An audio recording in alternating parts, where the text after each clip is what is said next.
और इसी बीच एक बड़ी खबर इस वक्त आ रही है। आपको बता दें कि सीएए का नोटिफिकेशन जारी कर दिया गया है। बड़ी खबर इस वक्त आ रही है। आपको बता दें कि ये बड़ी खबर है इस वक्त और सीएए का नोटिफिकेशन जारी हो चुका है। लागू हुआ सीएए, ये बड़ी जानकारी। इसको लेकर लगातार संभावनाएं जताई जा रही थी। नोटिफिकेशन भी इसको लेकर अब जारी कर दिया गया है। इस वक्त की ये बड़ी खबर आपको बता रहे हैं। लंबे समय से सीएए को लेकर एक बड़ा जो डिस्कशन है वो देखा जाता रहा। विकास चंद्र हमारे सहयोगी जुड़ गए हैं। विकास चंद्र, क्या कुछ नोटिफिकेशन को लेकर अधिक जानकारी मिल रही है?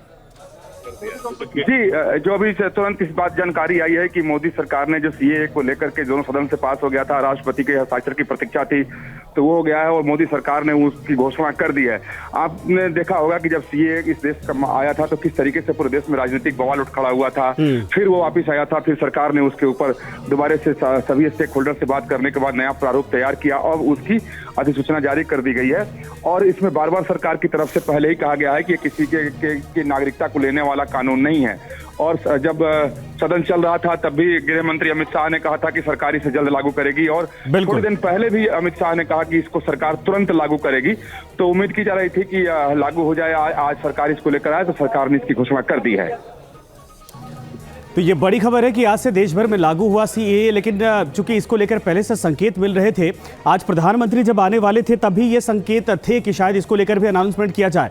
इसका असर अभी कैसा है, या फिर अभी चूंकि ये खबर बिल्कुल साफ हुई है, अभी जारी किया गया है, अब रिएक्शन कैसे है?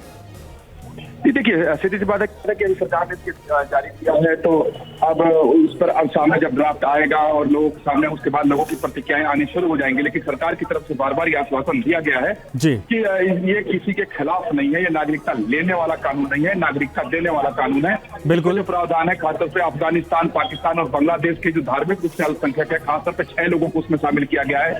हिंदू है, पारसी है, जैन है, बौद्ध है, सिख है, जो लोग वहाँ धार्मिक रूप से प्रताड़ित हैं और किसी कारण से भारत आए हैं और 31 दिसंबर 2014 के पहले भारत आए हैं, तो उन लोगों को इसके जरिए नागरिकता दी जाएगी। और सबसे बड़ी बात कि उन लोगों को इसके दस्तावेज नहीं दिखाने होंगे। तो एक जो सरकार के लिए बड़ी चुनौती थी, जब सीएए का मुद्दा आया था, देश भर में आंदोलन हो रहे थे, जगह जगह लोगों ने सड़कें जाम कर दी थी और महीनों तक लोग सड़क पर बैठे रहे, डटे रहे और कई तरह की बातें हुई कि भारत सरकार मुसलमानों के खिलाफ कानून ला रही है। तो इसे आज अब साफ हो जाएगा जो कितना खिलाफ है, क्योंकि पहले भी सरकार ने बार बार कहा था और इसमें जो प्रावधान है वो किसी के खिलाफ नहीं है, किसी की नागरिकता लेने वाला नहीं है। उल्टा जो लोग अफगानिस्तान से, पाकिस्तान से, बांग्लादेश से जो प्रताड़ित होकर के हिंदू पहुंचे हैं, पारसी पहुंचे हैं, सिख पहुंचे हैं, जैन पहुंचे हैं, बौद्ध पहुंचे हैं, हिंदू पहुंचे, उनको नागरिकता दी जाएगी। वो भी 31 दिसंबर 2014 के पहले जो लोग आए हैं। ऐसा नहीं कि जो लोग आज आ गए हैं उनको नागरिकता दे दी जाएगी, ऐसा भी नहीं है। उसके लिए फिर लंबी प्रक्रिया होगी। लेकिन हाँ, इतनी सहूलियत इसके जरिए जरूर दी गई है, जानकारी मिली है कि किसी को कोई दस्तावेज नहीं दिखाना होगा, सिर्फ उनको दिखाना होगा कि 31 दिसंबर 2014 के पहले वो भारत आए थे। जी विकास, साथ ही ये भी बताइए, थोड़ा सा समझाइए हमारे दर्शकों के लिए, क्योंकि केंद्र सरकार की तरफ से एक वेब पोर्टल भी इसको लेकर जारी किया गया था, जहां पर जो पड़ोसी 3 मुस्लिम देश है वहां से आए अल्पसंख्यकों को यहाँ से नागरिकता दी जाएगी। प्रोसेस कब से शुरू होगा, चूंकि अब नोटिफिकेशन जारी हो चुका है? जो लागू हो चुका है। जी देखिए, जो अगर अपने देश में कानून की अगर बात की जाए तो जैसे ही राष्ट्रपति की हस्ताक्षर हो जाता है, उसकी अधिसूचना जब जारी हो जाती है तो वो लागू हो जाता है। उसके लिए किसी दूसरे प्रक्रिया की कोई आवश्यकता नहीं होती है। हाँ, उसमें प्रावधान जरूर सरकार कर देती है अगर चाहती है तो कई बार, कि उसमें कुछ तारीख दे दी जाती है कि इस डेट से लागू होगा। तो अब देखने वाली, क्योंकि सरकार ने बार बार कहा था कि लागू करेंगे, और अगर राष्ट्रपति का हस्ताक्षर हुआ, सरकार ने इसे लागू किया, तो अब ये लागू हो जाएगा। यानी अधिसूचना जारी होते ही कानून लागू हो जाता है। उसके लिए प्रतीक्षा करने की आवश्यकता नहीं होती है, उसके लिए किसी दूसरे प्रोसीजर की या प्रोसेस की कोई आवश्यकता नहीं होती है, क्योंकि दोनों सदनों से ये पास है। राष्ट्रपति के हस्ताक्षर के बाद ये कानून बन चुका है और जैसे ही कानून बन जाता है तो वह लागू हो जाता है। उसके लिए फिर किसी दूसरे प्रक्रिया की आवश्यकता नहीं होती है, तो ये इसको लागू माना जाएगा। विकास, लेकिन चुनाव से पहले ये बड़ा कदम है सरकार का, जाहिर सी बात है कि इसके बाद नियम कैसे बदल जाएंगे, जरा ये समझाइए। क्योंकि बहुत सारे पॉलिटिकल पार्टीज ने, आपने देखा होगा कि भ्रम फैला रखा था। जब गृह मंत्री ने अभी सदन के भीतर जब इसको लेकर संकेत दिए थे, तब भी इस बात को लेकर बड़ी चर्चा शुरू हुई थी। तो आज से चूंकि ये लागू हो जाएगा, इसके बाद क्या क्या परिवर्तन दिखाई देगा, किस तरीके से?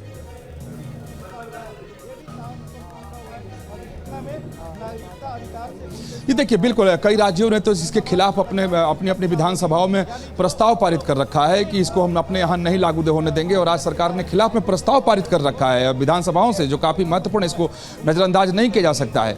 और अभी तक इस पर राजनीतिक बयानबाजी थमी नहीं है, और इसको इस तरीके से पेश किया जाता है कि जैसे कि अगर ये कानून लागू हो जाएगा तो इस देश में एक बवंडर सा उठ खड़ा हो जाएगा, और तमाम लोगों के, और खास तौर पर मुस्लिम समाज के लोगों को में ये डर बिठाया गया कि इन लोगों की नागरिकता खत्म हो जाएगी और इनको देश से बाहर भेज दिया जाएगा, जबकि ऐसा कोई भी प्रावधान अभी तक, जो मेरी जानकारी, हालांकि ड्राफ्ट अभी सामने आएगा, सरकार ने इसकी घोषणा कर दी है, उसमें देखने कौन से प्रावधान है। लेकिन एक कुछ हजार लोगों को नागरिकता देने वाली बात है, ऐसा नहीं है कि लाख लोगों को, लगभग 33,000 लोगों के आसपास का आंकड़ा है जिन लोगों को इसके जरिए नागरिकता दी जाएगी। लेकिन ठीक लोकसभा चुनाव के पहले सरकार ने इसकी घोषणा करके एक बड़ा राजनीतिक संदेश दिया है, क्योंकि जब सीए आया था और जिस तरीके से सरकार को घुटने टिका देने की कोशिश की गई थी, देश के अलग अलग शहरों में महीनों तक लोग सड़क जाम करके बैठे रहे, और एक माहौल बना कि मोदी सरकार अल्पसंख्यक विरोधी है। तो अब खास तौर पे पश्चिम बंगाल, उत्तर पूर्वी जो राज्य हैं जहां बहुत ज्यादा घुसपैठ होता है, और अभी गृह मंत्री अमित शाह गए थे पश्चिम बंगाल, तो उन्होंने कहा था कि जो बांग्लादेशी और रोहिंग्याओं की घुसपैठ होती है वो स्टेट स्पॉन्सर्ड घुसपैठ है, उस पर लगाम लगाई जाएगी।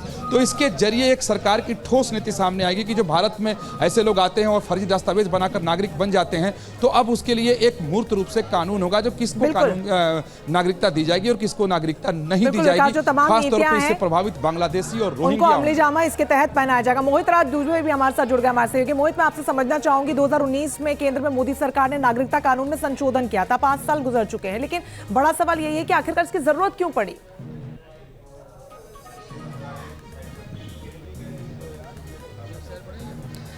देखिए, निश्चित तौर पे लगातार जो है केंद्र सरकार और भारतीय जनता पार्टी कहती रही है कि सीए लागू करना देश की अखंडता के लिए बहुत ज़रूरी है, संप्रभुता के लिए बहुत ज़रूरी है। और देखिए, संसद के भीतर, संसद के बाहर लगातार केंद्र सरकार और भारतीय जनता पार्टी ये कहती रही है कि सीए जब लागू होगा तो अखंड ये देश बनेगा। और आपको बता दें कि सीए लागू हो जाने के बाद जो है सिर्फ हिंदुस्तान ही नहीं बल्कि विदेश में भी रहने वाले लोगों को लाभ होगा। तो निश्चित तौर पर एक लोकसभा चुनाव के पहले हम ये कह सकते हैं कि भारतीय जनता पार्टी का एक गेम चेंजर होगा, एक मास्टर स्ट्रोक हम कह सकते हैं सीए के मद्देनजर। बिल्कुल मोहित, अपने आप में बहुत ही ज्यादा महत्वपूर्ण है। तापस भी जुड़ गए हैं। इसको दरअसल इसीलिए गेम चेंजर, और सही कहा मोहित ने कि ये मास्टर स्ट्रोक है, क्योंकि अब वक्त नहीं है, चुनावी नोटिफिकेशन जारी होने वाला है। तापस भी हमारे साथ है। तापस, वाकई में सरकार की तरफ से ये बहुत बड़ा मास्टर स्ट्रोक है, विरोधियों के पास कोई अब मौका भी नहीं है। दूसरा, आपके पास आएंगे तापस, लेकिन उस दौरान जब सदन के भीतर गृह मंत्री ने क्या कुछ कहा था, जरा एक बार ये सुनिए। सीएए देश का कानून है, इसको कोई रोक नहीं सकता, और हम सीएए को लागू कर रहेंगे। तो ये सदन के भीतर नहीं बल्कि रैली में कहा गया था, लेकिन सदन के भीतर भी संकेत था गृह मंत्री की तरफ से। वरिष्ठ पत्रकार एनके सिंह साहब इस वक्त मेरे साथ जुड़ गए हैं। एनके सिंह साहब, स्वागत है आपका। लेकिन बहुत बड़ी खबर इस वक्त है कि देश में सीएए लागू हो चुका है और बाकायदा सरकार की तरफ से नोटिफिकेशन इसका जारी कर दिया गया। जिस वक्त ये लागू किया गया है, कैसे आप देखते हैं, क्योंकि सरकार का दावा कि इससे बहुत कुछ परिवर्तन होगा, खास करके उन लोगों का जो देश के भीतर किसी तरीके से आ जाते हैं और देश का माहौल खराब करते हैं? देखिए, ये हम लोग शायद गलत नैरेटिव सेट कर रहे हैं कि इसे मास्टर स्ट्रोक है, अपोजिशन चुप हो जाएगा। ये प्योरली एडमिनिस्ट्रेटिव इंपरेटिव है, ये पॉलिसी डिसीजन है जो कि किसी भी गवर्नमेंट को लेना चाहिए।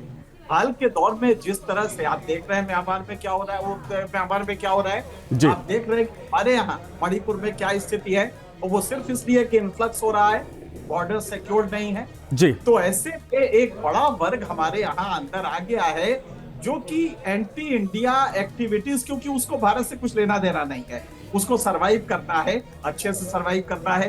तो ये बात सही है कि भारत की अखंडता के लिए ये जो बाहर से लोग आए हैं वो एक बड़ा खतरा बन गए थे, लिहाजा उनको आइडेंटिफिकेशन, उनको अगर एक पीरियड से बाद में आए हैं तो उनको वापस करना, डिपोर्ट करना, ये सारी चीजें थी। तो ये प्योर एडमिनिस्ट्रेटिव इंपरेटिव है। मुझे याद है कि होम मिनिस्टर जब शिवराज पाटिल थे, उस समय हमसे एक तत्कालीन बीएसएफ के डीजी ने कहा था कि हकीकत ये है कि हम लोगों को ये फिगर्स नहीं देना होता है, वरना हकीकत ये है कि जो फिगर बताई जा रही है उससे करीब 20 गुना ज्यादा फिगर है इन्फ्लक्स की, जो इन्फिल्ट्रेशन हो रहा है उसकी। तो इन्फिल्ट्रेशन एक बड़ा वो है, लिहाजा इसमें विरोधी कौन कौन विरोध करेगा? हाँ, विरोध तब होगा जब आप सीएए के नाम पे, आइडेंटिफिकेशन के नाम पे किसी एक पर्टिकुलर कम्युनिटी को हरेस करेंगे, उसका आइडेंटिटी, उसकी हिस्ट्री, ये सब पूछने के बाद। तो ये गवर्नमेंट को सुनिश्चित करना होगा कि आप इलेक्शन के टाइम में अगर ये ला रहे हैं तो कहीं वो चीजें तो नहीं है।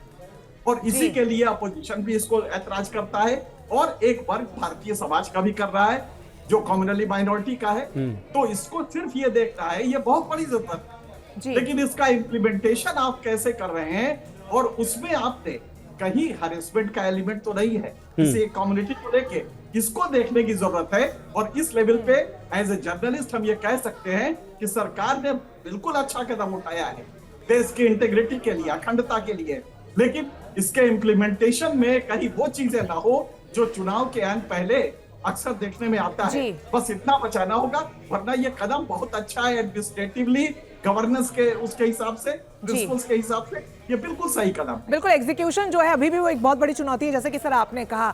आप ऐसे में समझेंगे ये भी कि कितना फर्क पड़ेगा। अश्विनी उपाध्याय जी हमारे साथ जुड़ गए, सुप्रीम कोर्ट के एडवोकेट हैं आप, बहुत स्वागत है सर आपका।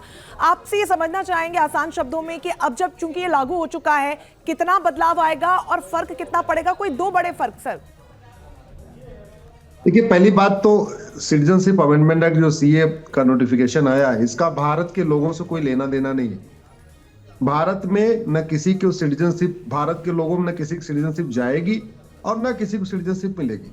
ये केवल उन लोगों के लिए है जो प्रताड़ित हैं, जो पाकिस्तान, अफगानिस्तान, बांग्लादेश में अपना घर छोड़ के आए हैं, अपना मकान छोड़ के आए हैं, अपनी दुकान छोड़ के आए हैं, अपना खेत खलिहान छोड़ के आए हैं। किस लिए आए हैं? केवल धर्म की रक्षा के लिए। अगर वो कन्वर्ट हो गए होते तो उनको सब कुछ छोड़ के आना नहीं पड़ता। अगर वो ये कहते थे भैया मैं इस्लाम कबूल कर ले रहा हूं, तो उनका घर भी उनके पास होता, उनका मकान भी उनके पास होता, उनकी दुकान भी अपने पास होती। लेकिन उन्होंने केवल और केवल अपना जनेऊ बचाने के लिए, अपना तिलक बचाने के लिए, अपना सनातन धर्म बचाने के लिए उन्होंने सब छोड़ दिया और अपने बच्चों को लेके भाग आए। अब यहाँ आए हैं, उनको एक ही देश से आशा है, उनको लगता है हमको भारत में शरण मिल जाएगी। अब भारत में आए थे, लेकिन उनके साथ वो नाइंसाफी चलती रही, उनके बच्चों को ठीक से एजुकेशन नहीं हो पा रही थी, उनको बिजली पानी का कनेक्शन ठीक से नहीं मिल रहा था। सीए के बाद वो भारत के नागरिक बन जाएंगे तो उनको वो सारे अधिकार मिल जाएंगे जो भारत के लोगों को है। तो मैं बिल्कुल एनके सिंह साहब से सहमत हूँ कि बहुत अच्छा कदम है और इसका स्वागत होना चाहिए, इसमें विरोध करने का कुछ है ही नहीं है। हाँ भाई, अलग बात है इसके बारे में झूठ फैला दिया जाए, अफवाह फैला दिया जाए कि नहीं ये तो किसी की नागरिकता जाएगी। भैया, किसी की नागरिकता जाने का तो सवाल ही नहीं उठता। भारत के लोगों के लिए बना भी नहीं है, ये बना है केवल अफगानिस्तान, पाकिस्तान, बांग्लादेश के जो हिंदू हैं, जो जैन हैं, जो बौद्ध हैं, जो सिख हैं, वहाँ जो पारसी हैं, या वहाँ के जो ईसाई जो भारत में आए हैं प्रताड़ित होके, केवल उनके लिए है। और वो इसलिए है कि बेचारे उन्होंने कितनी बड़ी कुर्बानी दिया है अपने धर्म की रक्षा के लिए। उन्होंने अपना लाखों का, करोड़ों का सब कुछ, दुकान मकान खेत खलिहान छोड़ के आए हुए, अगर उनको नागरिकता भी नहीं मिलेगी तो मुझे लगता है बहुत अमानवीय हो जाएगा।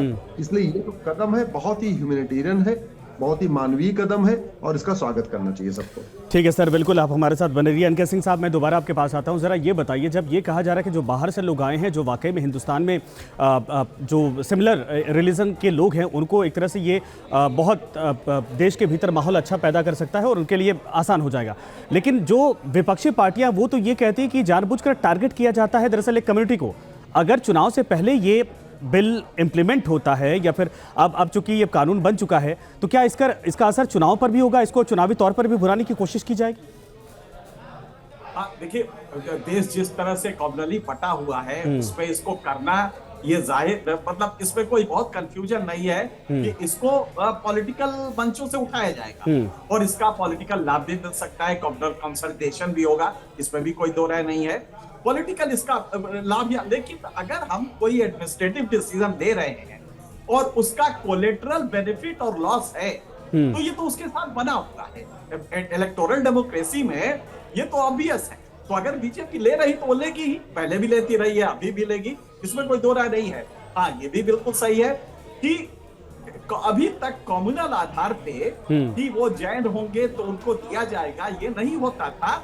लेकिन बिल्कुल सही कहा है अश्वनी जी ने कि जो लोग वहां पे आज भी वो प्रताड़ना झेल रहे हैं पाकिस्तान और बांग्लादेश में जी, और वो प्रोसिक्यूशन फेस कर रहे हैं, अगर उनके लिए फिर कौन सा दूसरा देश है? अगर भारत नहीं है तो उनके लिए दूसरा देश कौन है? यहां भी कोई गलती नहीं है, लेकिन तब क्या वो जो असहाय होके आपके यहाँ शरण लेने आए हैं, क्या उनको आप शरण नहीं देंगे? पहले देते रहे हैं, इंटरनेशनल प्रोटोकॉल भी है इसके लिए, वो आपकी बाध्यता भी है। अब यहाँ पे ये चीज नहीं है, यहाँ पे भारतीयों के लिए नहीं है, लेकिन ये पता करना कि कौन मुसलमान भारतीय है और उसकी एंसेस्ट्री देखना, ये तो वहां की लोकल एडमिनिस्ट्रेशन पे होगा। तो वहां पे ये परसिक्यूशन ना हो, जैसे बांग्लादेश वो असम है, असम ये डर हो सकता है कि वहां पे जब पूछा जाए और उनका आइडेंटिफिकेशन किया जाए, बिल्कुल सही है कि जैन को आप दीजिए और बुद्धिस्ट को दीजिए, बाकी सबको दीजिए, लेकिन जब आप ये पता करेंगे कि भाई तुम इंडियन नागरिक हो कि नहीं, यहीं पे वो पेच है कि वहां पे आप उसको कैसे ट्रीट करेंगे और क्या रिकॉर्ड वो दिखाएगा तो आप मानेंगे। आपके रिकॉर्ड पे वो है कि नहीं, अभी तो यही नहीं वो है, उसके लिए आपने कई रजिस्टर्स वगैरह बनवाए हैं, तो उस लेवल पे परसिक्यूशन ना हो, तो ये बेहद जरूरी है। और ये बिल्कुल सही कहा अश्वनी जी ने कि भाई जो लोग वहां पे हिंदू होके रह गए हैं, अपना जनेऊ बचा रहे हैं, तो उसको कहाँ शरण मिलेगी? उसको क्या नेपाल पड़ेगा या उसको बर्मा शरण देगा? उसको हम शरण दे सकते हैं, लिहाजा अगर वो आ रहे हैं तो मोस्ट वेलकम, लेकिन उसके साथ जब इम्प्लीमेंटेशन करेंगे तो हर लॉजिक का एक होता है, इसको कहते हैं SNP doctrine, all cows are not animals but all animals are not cows. यहाँ पे यही डॉक्ट्रिन चलेगा लॉजिक का कि आपने ये पता करने के लिए कि भारतीय नागरिक हो कि नहीं, ये तो करेंगे ना, और ये जब असम में करेंगे तो वहां पे आप परसिक्यूशन शुरू कर देंगे और वो परसिक्यूशन चुनावी फायदे के लिए हो सकता है। इसका डर जरूर है, इससे बचना चाहिए और इसीलिए अपोजिशन ये चीजें कहता है। जी अश्विनी जी, आपका रुख करना चाहूंगी, क्योंकि एनके सिंह साहब ये कह रहे हैं कि लागू तो कर दिया गया, लेकिन अभी भी एक कदम दूर है, वो है एग्जीक्यूशन का। प्रोसेस क्या रहेगा, क्योंकि खुद आप एडवोकेट हैं, थोड़ा आप समझा पाए। अच्छा, एक सवाल मैं इसमें रंजना जोड़ना चाहूंगा, चूंकि उसके बाद थोड़ा समय के आधार पर भी, अगर चुनावी नोटिफिकेशन जारी होता है अश्विनी जी, चूंकि आप अधिवक्ता हैं, क्या उस दौरान भी जो डॉक्यूमेंटेशन की प्रक्रिया होगी वो चलती रहेगी, यानी पेपर दिखाना पड़ेगा बकायदा? देखिए, पहली बात तो ये बहुत सीधी सी बात है, इनके सर हमारे बहुत वरिष्ठ हैं और हम तो बहुत कुछ उनसे सीखते रहते हैं। इसका भारतीयों से कोई लेना देना नहीं। नोटिफिकेशन आ गया है, एक विंडो ओपन हो गई है, अब ये कहा जाएगा कि भैया आपको 5 साल हो चुके हैं भारत में, और यदि आप पाकिस्तान, अफगानिस्तान, बांग्लादेश से आए हैं, यदि आप हिंदू, जैन, बौद्ध, सिख, पारसी, ईसाई हैं और आपको 5 साल रहते हुए हो गया है, तो आप अपने डीएम के यहाँ जाइए, अप्लाई करिए, अपने डॉक्यूमेंट दिखा दीजिए, आपको सिटीजनशिप मिल जाएगी। ऐसा नहीं है कि ये भी इसमें एकदम ओपन है कि नहीं जितने लोग आए सबको सिटीजनशिप मिल जाएगी, उसमें भी कंडीशन दी हुई है, आप 5 साल रह चुके हैं तब आपको सिटीजनशिप मिलेगी। सामान्यतया ना, सामान्य व्यक्ति को जो सिटीजनशिप की कंडीशन है 10 साल। अब वो बेचारे चूंकि प्रताड़ित होके आए हैं तो उनके लिए 5 साल है, इससे अलावा 5 साल की उनको छूट है। जैसे अदनान सामी को सिटीजनशिप मिली है, या सिटीजनशिप एक्ट में कोई भी आके सिटीजनशिप ले सकता है, वो चाहे चाइना का हो, चाहे अमेरिका का हो, चाहे जापान का हो, चाहे फ्रांस का हो, किसी भी देश का हो, उसको सबको भारत में सिटीजनशिप लेने के लिए एप्लीकेशन डालने की छूट है जी। लेकिन एप्लीकेशन जो टर्म्स कंडीशन है वो 10 साल भारत में रहने की है जी। यहाँ पे चूंकि ये बेचारे सब कुछ छोड़ के आए हैं और ये अगर इनको आने की जरूरत ही नहीं पड़ती, अगर ये कन्वर्ट हो गए होते, इन्होंने कलमा पढ़ लिया होता, अपना खतना करा लिया होता और ये कबूल करके इस्लाम कबूल कर लिए होते, तो इनको आने की जरूरत ही नहीं है, बढ़िया अपने खेत खलिहान में रहते, अपने दुकान मकान चलाते रहते। इन्होंने धर्म की रक्षा के लिए सब कुछ छोड़ा है। चूंकि ये अखंड भारत में थे, बंटवारे में इनका कोई दोष नहीं है, इनसे पूछ के बंटवारा नहीं हुआ था। बंटवारा तो पॉलिटिकल अपनी कंपल्सन के कारण हुआ, भैया ठीक है तुम भी राजा बनो, हम भी राजा बने, उसकी एक अलग कहानी है। तो इनका कोई दोष नहीं था, इनसे कोई पूछ के भारत पाकिस्तान नहीं बना। इसलिए भारत की ड्यूटी है कि कम से कम वो इनको शरण दे दे, उनको नागरिकता दे दे और थोड़ी सी छूट दे दी गई। अदरवाइज ओपन विंडो है, कई सारे पाकिस्तान के एक्टर को नागरिकता मिली है, कई सिंगर्स को नागरिकता मिली है, अभी भी बहुत सारे लोग, आखिर वो तस्लीमा नसरीन आज भी भारत में रहती हैं, तो ऐसा नहीं है कि सबको निकाल दिया जाएगा। बिल्कुल, ये केवल सिटीजनशिप देने में थोड़ा सा छूट दिया गया। बिल्कुल। तापस, मैं आपके पास आऊंगा, जरा ये बताइए, मुझे लगता है विपक्ष को अनुमान भी नहीं रहा होगा, अंदाजा भी नहीं रहेगा कि आज सरकार ये बड़ा कदम उठाने जा रही है, चूंकि इसको लेकर अभी रिएक्शंस कैसे हैं? दूसरा, अखंड भारत को लेकर ये मोदी सरकार का सबसे बड़ा मास्टर स्ट्रोक अब तक का माना जा रहा है। जी देखिए, अब बेशक हम कह सकते हैं कि ये ट्रम्प कार्ड रहा है मोदी सरकार का चुनाव भी मौसम में, जब एक के बाद एक विरोधियों को घेरा जा रहा है, इंडी गठबंधन टूटने के कगार पर है। ममता बनर्जी ने थोड़ी देर पहले प्रेस कॉन्फ्रेंस करके बाकायदा ये नोटिफिकेशन जारी होने से पहले उन्होंने साफ कर दिया था कि अगर सीएए में किसी भी इंसान को डिप्राइव किया जाता है, उन्हें वंचित किया जाता है, तो वो उसके खिलाफ आवाज उठाएगी। लेकिन अगर नैरेटिव देखें, एक नैरेटिव सेट हो रहा है विरोधियों की ओर से। ममता बनर्जी ने भी आज कहा है कि अगर ये सीएए एनआरसी का रास्ता खोल देता है और लोगों को आइडेंटिफाई करके देश के बाहर भेजा जाता है या डिटेंशन कैंप में भेजा जाता है, तो तृणमूल कांग्रेस एकजुट होकर सड़कों पर उतरेगी, इसका विरोध प्रदर्शन करेगी। ये नैरेटिव बहुत इंपॉर्टेंट है, क्योंकि देखिए, एक तो चुनावी मौसम है, दूसरा पोलराइजेशन पॉलिटिक्स, जो ध्रुवीकरण, बिल्कुल, उसका भी लाभ कहीं ना कहीं विरोधी उठाने की कोशिश जरूर तापस, करेंगे। बिल्कुल, बंगाल में इसका बहुत बड़ा असर होता दिखाई देगा, क्योंकि बंगाल के दौरे पर प्रधानमंत्री अभी थे और जाहिर सी बात है कि सबसे ज्यादा अगर कहीं पर चर्चा हुई थी तो बंगाल को लेकर ही हुई थी। आप सभी का धन्यवाद, अश्विनी जी आपका भी और एनके सिंह साहब आपका भी, तापस आपका भी।